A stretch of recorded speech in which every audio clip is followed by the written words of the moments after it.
Why did the Evangelical Alliance feel the need to have a specific women's commission leader? Why have the separation between the genders, as it were?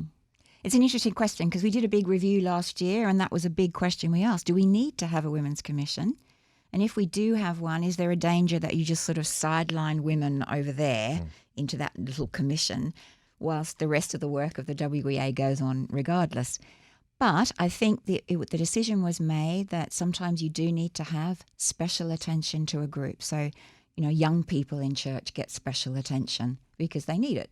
And so it was felt that at this time, it's still very valid to have a women's commission in the developing world, but also actually even in places like New Zealand where you think, women are completely equal and there's no need to have special focus on women and girls. In fact, our research showed that perhaps that's not the case and that we do need to have some special attention for women. Maybe in a generation's time, we won't need it. Mm-hmm. I mean, created equal by God, of course, but men and women are different. I think we've figured that much out by now, and perhaps respond and operate differently in community as well. Yes, and I think women, let's be honest, in the church, there still is a problem around the world for women being acknowledged to have roles in leadership. Sometimes people use Bible verses to justify that or to say that, women are different and that means they shouldn't lead. But I think if we're created man and woman and God created both of us and he gave us gifting, then there's no doubt about the fact that women can do all sorts of things and they may do it in a different way, and that has to be valued as much as the way men do things. One of the perhaps the bigger challenges with the WEA, the World Evangelical Alliance, is you've got so many different cultural groupings as well.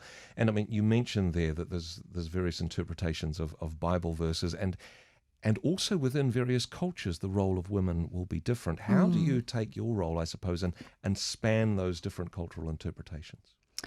It's a tricky and messy process, but, I've been working with various groups around the world for a number of years now, and you sort of learn how to be a bit gracious here and how to be a bit pushy there.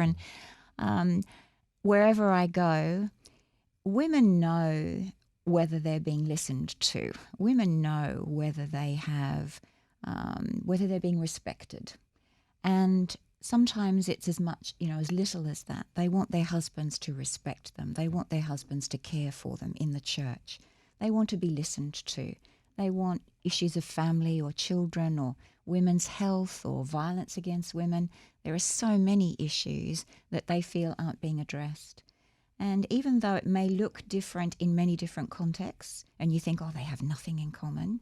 For instance, an educated woman living in Nairobi has as much in common with an educated young Christian woman in Auckland and around the world.